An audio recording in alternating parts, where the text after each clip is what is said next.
Hi, everyone. Good morning and good afternoon again. And thanks for joining our panel discussion on greening the network and looking at various energy solutions that we can use in that process. So today we have a very strong and experienced panel to take us through the next few minutes. And also, as you heard from my previous presentation, we've looked at the opportunity to turn into renewable energy, and specifically in Africa, in some of the other LMICs, there's a larger opportunity for us to work towards. And so mainly this can be addressed from a technology side and innovation side, and also to understand how different operators, different stakeholders can work together. So I'm delighted to have all of you on this panel. So welcome for the session. And very quickly, we will go through the first introduction. So I will hand over to each panelist to cover a quick introduction about yourself and also about your organization, just to share about what you do and what kind of solutions you have. So I'll start with so I'm based in Sri Lanka, so I'll start with my closest country. So I moved to India. Now, Neet, over to you. So now Neet is the head of energy and design for Bharati Infratel. So very experienced in the industry. So I will hand over to you for a quick introduction about yourself and your organization and some of the energy solutions. Over to you now, Neet. Thanks, Julip. Thanks for inviting me to such a prestigious uh, conference. I'm really overwhelmed. Hi, everyone. I'm Navneet Luthra. I head energy design at Bharti Infratel. First, I would like to give you a brief about my organization, what we are and what we do, and how do we do to ensure that the world is more greener. Bharat Infratel is India's leading telecom tower infrastructure provider with around 96,000 towers spread across 22 telecommunication circles of the country. So we can simply say we are present wherever humanity is present in our country. So we serve across the country. Our company owns, manages, and deploys telecom towers and communication structures for all wireless operators. So we started off this journey in 2006 as independent company. So we were one of the pioneers who started off this sharing tower business, and we presented it to different stakeholders and who all agreed to be a part of it. It's an history which we have written. A result of the same was that operators were able to quickly roll out at a cheaper cost, and as they didn't require any infrastructure to be built by them, and it also resulted in a strong balance sheet which we today boast.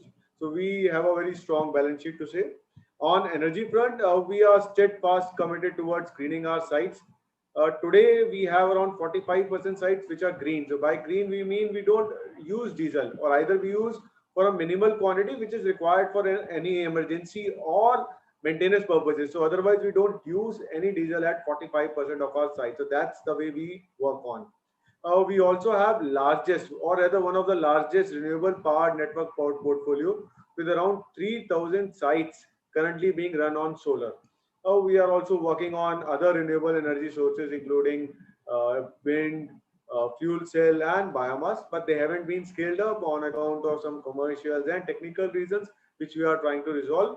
As a part of our standard site solution, we have also enabled our power system solutions so that they can take care of any new renewable energy need. So, for example, we don't require any new controller for solar power or wind turbine power introduction to our system. So our power systems are enabled for it. As an organization, we have also pioneered the installation of advanced batteries. We started off the journey in 2014 with lithium ion when most of the tire companies were still continuing to use VRLAs. We have also been focusing on reduction in energy consumption and have deployed plethora of solutions for converting indoor to outdoor and bringing in more energy efficiencies. So we have been working on it today, and today we are operating at 85% outdoor sites, whereas we started our journey with 40%. That's the way we have progressed. So that was just a brief about my organization. On my front, I head energy design, which involves new energy and storage solutions. So I am responsible for introducing these solutions in my organization. The solutions will include solar, wind, lithium ion, or similar solutions, whether they can be on OPEX, CAPEX, or ESCO based. So they can be of anything. Today we operate around 200 plus RESCO sites which cater to our site as well as to serve 20,000 rural people. We are able to provide them some sort of energy which they were missing in their life. I also look after designing of standard solutions, electrical solutions which are a part of any power system or remote monitoring or cooling solutions. Uh, that's it. I suppose that's a brief. Thanks for listening me out and being patient.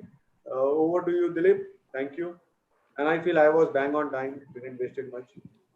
Super. Thank you very much, Navneet. And maybe I'll ask you a quick question since you're online.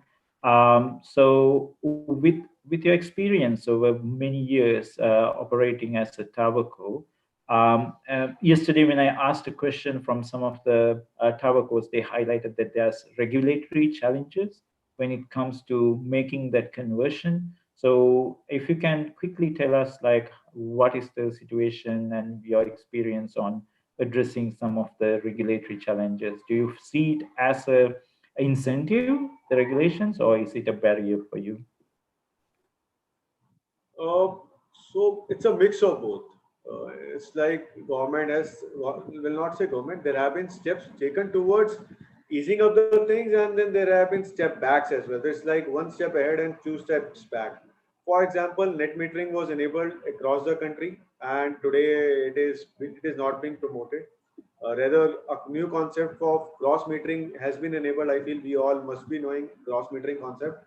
Otherwise, just to tell you what happens in net metering is, in case you generate 100 units of energy and you consume and you supply it back to excess energy, whatever excess energy you supply back to the grid, you are paid at the same amount at which you are being charged. Whereas in case of gross metering, 100 units, the rate of, there's a difference between rate at which you are charged by the discom and rate at which you are actually paid back by the discom. So there is a huge difference. The 2 rupees is what they pay you and 10 rupees is what they charge you. So that sort of a difference has been introduced today. So it's like one step ahead and two steps back. And I also would like to emphasize on the fact that today we work. Our sites are distributed and spread across the country. So we require some sort of support in terms of subsidies and other things which are not being extended anyways to us. Since, as you will understand and appreciate the fact that since our sites are distributed and smaller in size, smaller in sizes, we may don't get those sorts of rates which are being seen in case of a gigawatt or a megawatt sort of installation. So we don't get those per unit rates. Along with that, we have been pushing hard the central governments for open access to be made available to us so that our sites can be treated as a consolidated load, and we may be given a single connection from which we can be served through any solar installation across the state or the country. So those haven't happened, but on positive side, yes, some sort of net metering is there, and now government is also trying to push quick net metering applications and approvals. But again, the things are not completely streamlined. They will require some time and support of regulatory bodies so that it can be really be enabled across the country. So that's what I would like to say.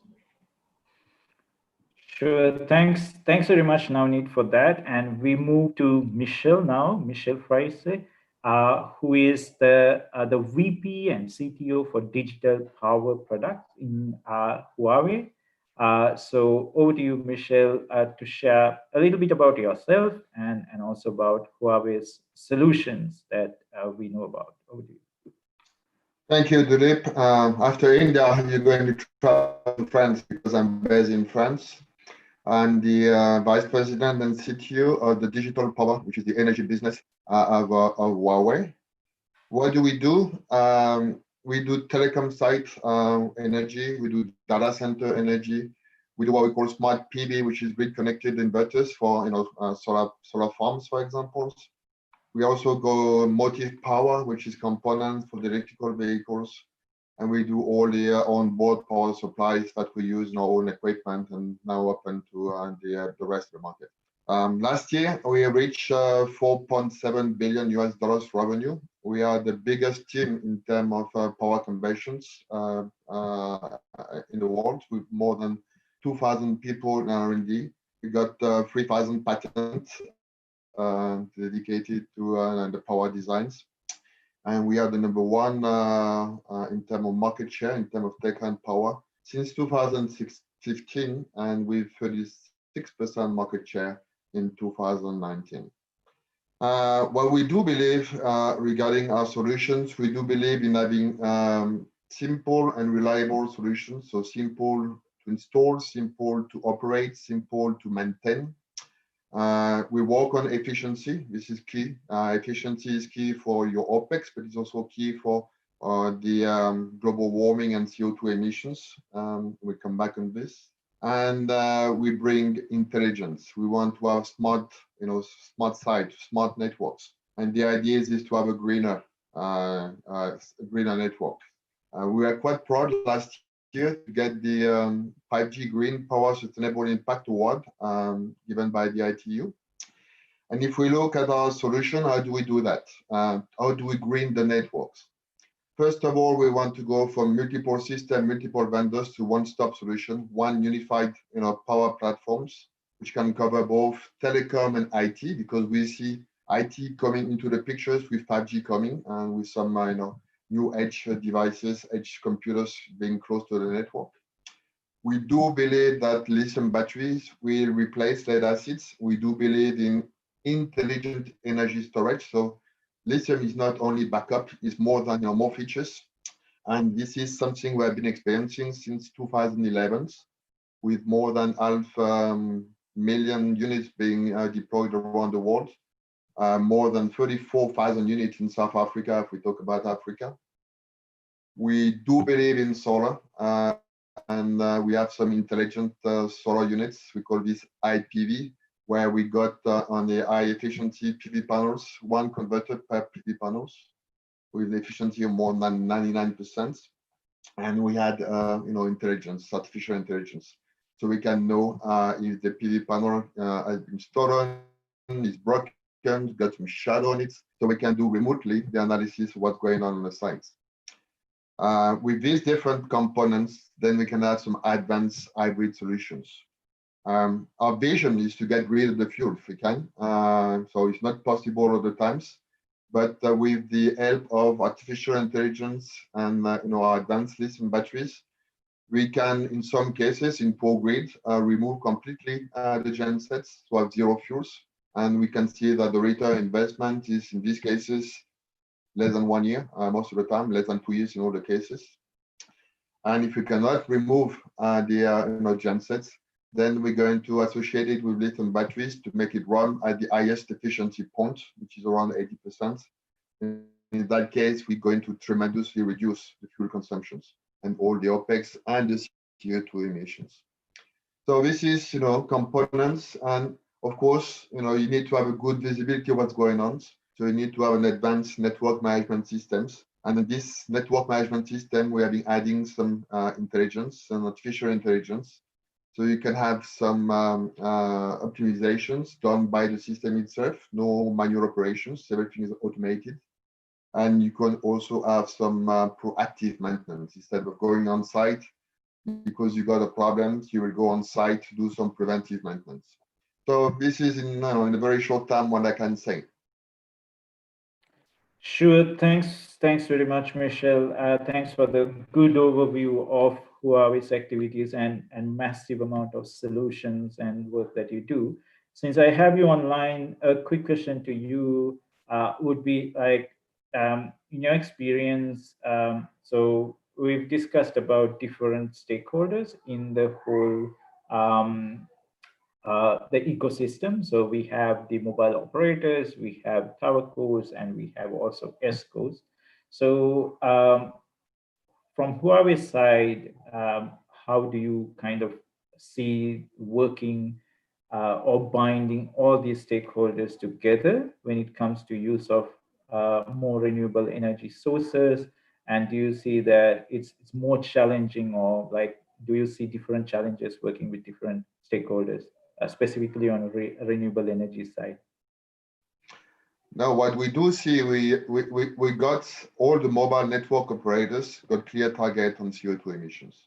So if they want to be green, they want to be 100% green, and the time frame may vary depending on the operators.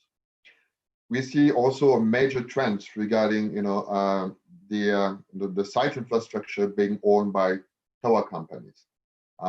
It's true in Africa, it's true in India, it's becoming true in Europe as well. You can see that Vodafone created this old Vantage towerco company. Orange might be doing the same thing.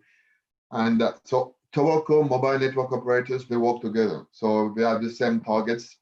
We have the same targets, is, to get greener, to bring efficiency inside inside the networks. Of course, when you're dealing with one mobile operator, you got one solution for one mobile operator.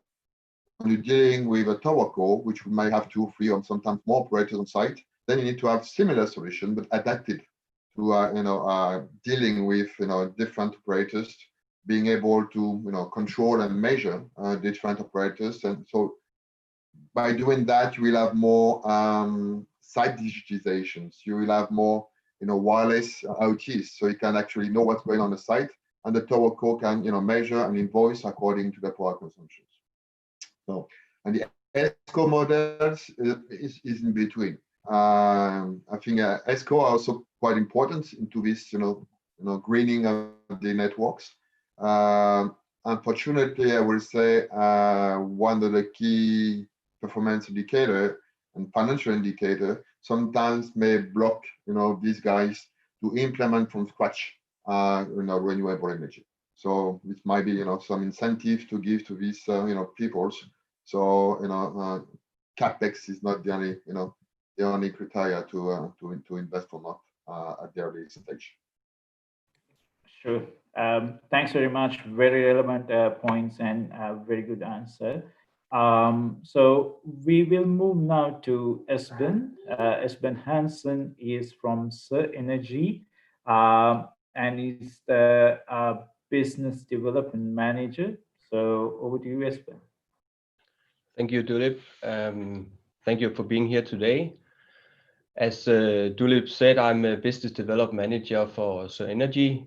We do methanol fuel cell technology. We have been doing this since 2002, and mainly since 2012 we have installed more than 400 units, among others, in the Philippines. Even though we are a Danish-based company, we are owned by the German group called Fischer. We do have representations in India. We do have on the Philippines. We are in China, and now we start utilizing also the Fischer Group representation worldwide. But of course, as this talk today is very much about new technologies, we are a new technology in a current industry with long traditions for other solutions. Our markets are worldwide. We are now more as a technology and also as a company a niche player, since we only can provide a good ROI under certain boundaries and depending on certain context that is available. So for my part, our part, it's also very interesting to hear about your experience, how you actually approach these challenges. Because from our side, even though we are specialized in the fuel cell technology, we know it takes a lot of learning in the user interface to adopt this. Now, talking about whether or not we are at a breakthrough or we are a proof of concept, I would say, definitely we are proof of concept with 1,000 sites installed worldwide.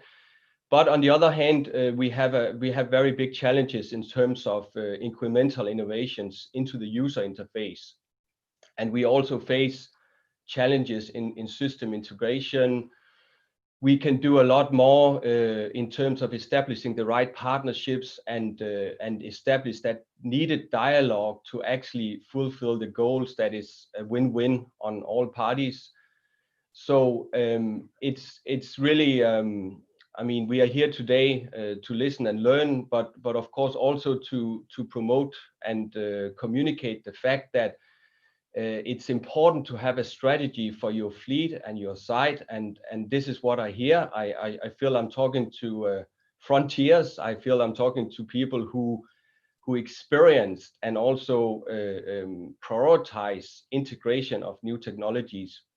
But when this is said, we also often face the challenge that we are directly compared to traditional gensets, and we also feel a little bit that there are too much discussion still in the market about upfront pricing, and whether it's talking about TCOs or life cycle assessments, there's a lot into the bigger picture here. And in terms of moving forward, I believe, and we believe, that the dialogue is very important, and it's more the foundation for the partnership where we can exchange the needed knowledge to actually find the right solution on both behalf, and also adapt it into these restrictions and boundaries we see in the infrastructure, and also learn more about what the environmental impact does today, and recognize this as a driver for quality going forward, and hopefully also recognize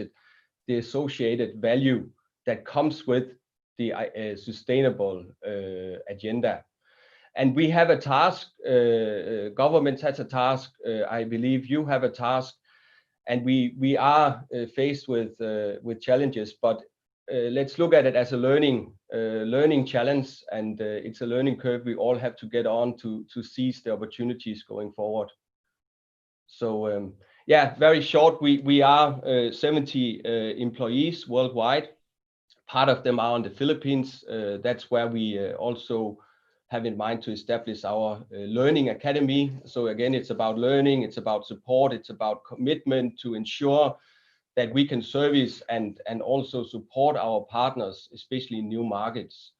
So we do a lot of initiatives, but we are also challenged both in terms of the infrastructure, and we also have a dependency on methanol, which is a very positive way to fuel your technology. But of course, we also have various quality worldwide, and that's also on our table. So I hope this gave you a brief idea, and also a little bit into the bigger picture. Of course, thanks, Esben. Thanks for the introduction and overview.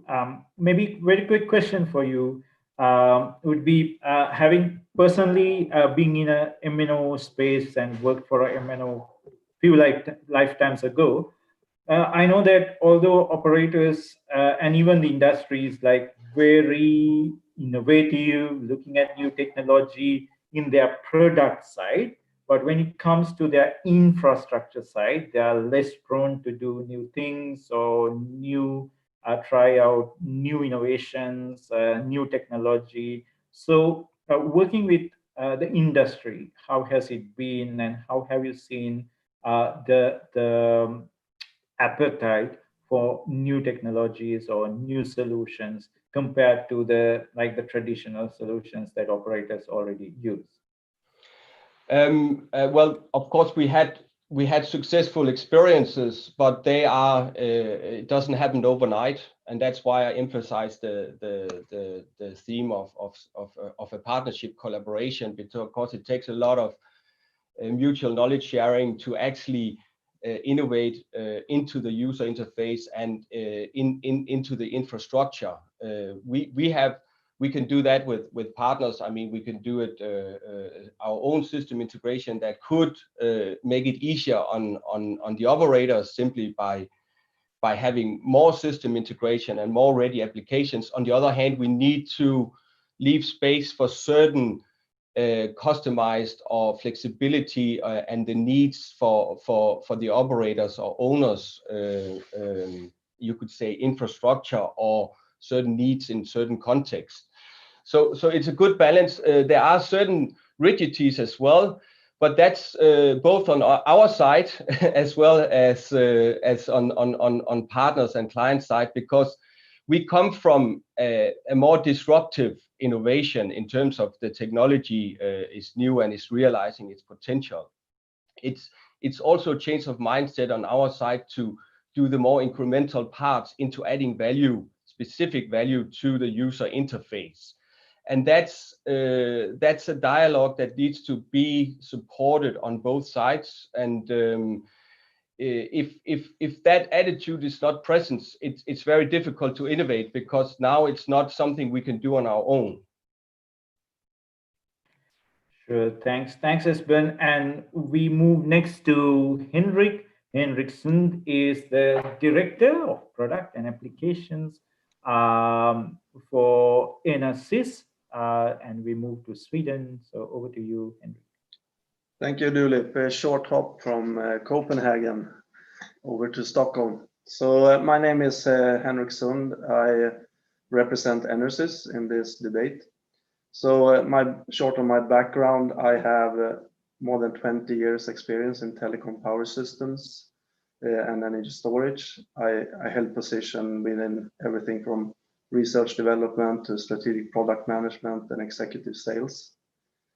I worked for companies like Ericsson for 16 years, and the last 5 years I worked for a company called Northstar, which was acquired by Enersys last fall. So now within Enersys, I am heading up the product management and application areas for EMEA. And besides managing a pretty well-known battery portfolio, we also take care of a quite significant system portfolio, including power and enclosures. We work in a lot of different applications. So we support customers in motive power, transportation, defense, rail, ESS, telecom, broadband data centers, to name a few. Our prime focus in Enersys is thin plate pure lead batteries and lithium technologies for energy storage. And in the system solutions, we offer end-to-end power enclosure systems. Part of the system portfolio, maybe some brands that we own and represent, is Alpha Technologies, Purcell and Outback Power, which is part of the Enersys family as well. We also hold a strong position on remote powering solutions, both for broadband and telecom, and we believe this being an important part going forward with 5G small cells specifically. Some facts on Enersys. We are roughly 11,000 employees. We are active with over 10,000 customers in over 100 countries. We have a quite unique setup in our company with production and supply in every continent, which help us limit the amount of transportation that we do. That was actually one of the key reasons for Enersys buying Northstar, was to expand the capability of TPPL production in North America. Our turnover in fiscal year 2020 was about $3.1 billion. About half of that is in energy system segments. Our focus areas going forward is lithium developments for broader industrial markets, expansion, of course, of our advanced lead acid technologies, which we still believe in a lot of markets. We are working to enhance our system portfolio, and we put a lot of emphasis on modular system engineering, meaning that we can use similar building blocks into multiple applications. As a company, and I mean part of this debate, we are also, of course, committed to lean and continuous improvement to reduce our CO2 footprints. A few examples of this, as I mentioned, we try to limit transportation, producing close to the customer. This is also a benefit when it comes to the flexibility and the support we give. We also encourage use of IT tools for our staff. Working from home obviously is a normal thing right now, but also to promote less traveling. But maybe most important, we are a big fan of the circular economy by making our products fully recyclable. And we also develop services to support this. And I think coming back to lithium, this is one of the key challenges we as an industry need to solve, is how we also get lithium batteries into that recycling scheme. At Enersys, I mean, we see ourselves really at the mix of it all, as a true enabler of renewable energy, focusing on energy storage. So that's the short intro from my side, and over to you, Julip. Thank you. Sure, thank you very much. And if I ask you a quick question while you're online, so when it comes to promoting renewable energy or taking renewable energy solutions to different stakeholders, how do you see the future? How do you see the opportunities? Do you see it increasing? Has it been the same? I'm asking especially because you've had like multiple years of experience working with the ecosystem. So it would be great to hear your thoughts on that. Yeah, I mean, definitely. I think several people touched on this before, and we can see the trends are moving in that direction, and the MNOs and the tower companies surely have that strategy. So, I mean, if we look at the kind of use cases that we think is the most important one going forward, I would say hybrid solutions is, of course, the most known. Solar assisted hybrids is definitely a key, reducing the generating run times. I also see grid support applications coming into play. I think we already saw this when 4G was launched. There were not enough utility power on the site. Upgrading that is extremely costly and takes a lot of time and permits. So having sites with limited power and having an assist of solar or other technologies, renewable technologies in that area is definitely important going forward with 5G. Of course, the general reduction of CO2 driven by politics.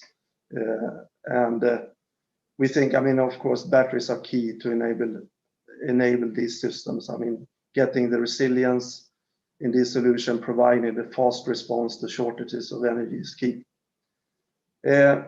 Another area we see is rural coverage, expanding networks into less populated off-the-grid areas, which we need to see more low-energy radios with a very good coverage. It needs to be convection-cooled technologies, so you don't waste energy on cooling things. In this area, also mini-grid remote powering options will definitely improve the return on the investments by simplifying installations, maintenance, and enhancing the security, which is a key factor for many of these regions. The last one to mention maybe is the 5G industrial wave, with a lot of private LTE networks being built or foreseen to be built, and supporting agriculture, supporting mining, other applications.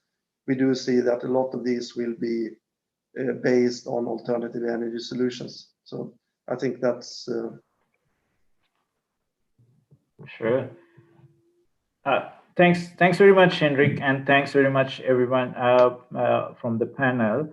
It was a great introduction, and also in the process, we looked into a little bit of insights from different angles. And I'm trying to, I see that we have about a total of 6 minutes remaining. So we've consumed a lot of time on the initial build-up. So I want to create a quick challenge to the panelists and ask a question where I would ask you to answer from in one sentence, right? So mainly using what the first question is around what you see. Now we've seen from the introduction that we have a TowerCo, and also we have the ecosystem players and new technology all binding together and talking about green solutions here. And so if I ask you from your angle and your organization, what the key barrier is for this conversion, right, for use adoption of renewable energy, what would you see as the key barrier? So I'll go around, and the challenge is to answer in one sentence. And now meet. Yeah. So you're suggesting it to be answered in one single sentence or one single word. So One. sentence can add some conjunctions. That was the only thing I thought. Right. I would like to suggest, yes, when we talk about barriers, there are barriers. I would just like to say two, three things. Uh, First and foremost is that our sites are distributed, space is very less, and then there are a lot of construction which happens on a later date, so which obstructs whether it's solar, wind, or any other form of energy. Today it is viable, tomorrow it doesn't remain viable, and because of the distributed nature, vendor demographies and servicing costs and economies gets affected. And of course, as we talked about, shadow is so a lot of urbanization is happening, so it is resulting into a lot of shadow issues, or the sites which were earlier visible are no more visible because there are structures which have propped up. So those sites, those sorts of issues are affecting us. And then we are not able to completely remove away the DG. So DG manage, diesel or DG remains at the site. These all solar or wind are applied on top of it, so that adds to the cost. Sure. And yeah. Sure. Thanks. So we are not. Go ahead. Sorry about that. Thanks. Okay. Go ahead. So we will move to Henrik. Henrik, from your side, what is the key barrier you see? Yeah, so I think I'll try to keep it short. I think the main issue we see is theft of batteries and PV panels, and this is really disincentivizing customers in promoting alternative energy.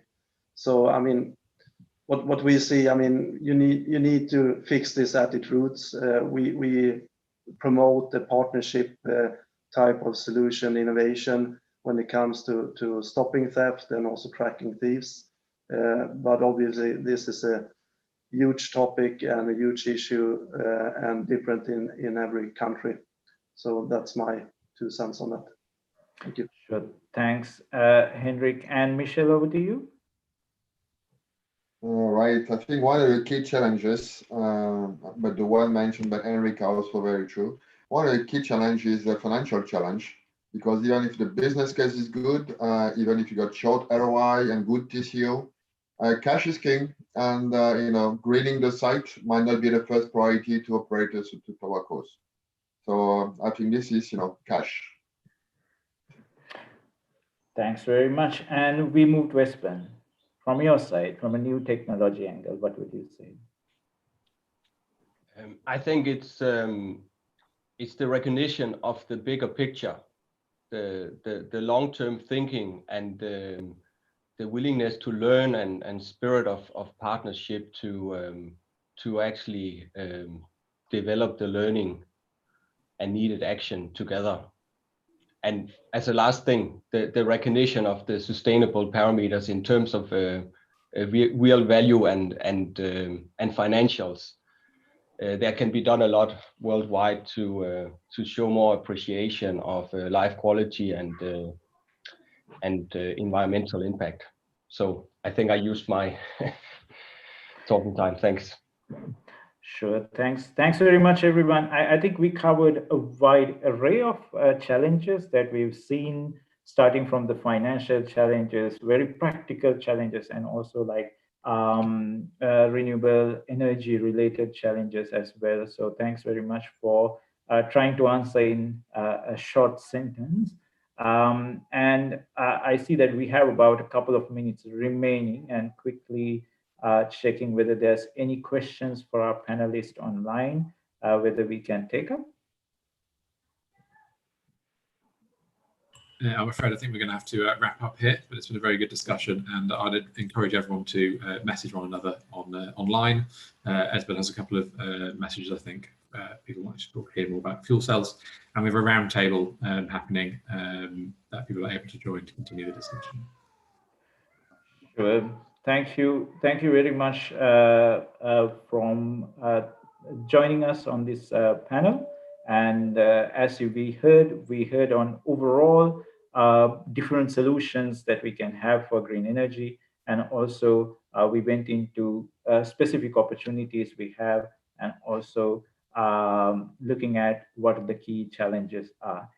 So thanks for joining us today, and we will have questions online, and all of us would be on swipe card. So please reach out to us for any questions, future meetings, or anything you want to know.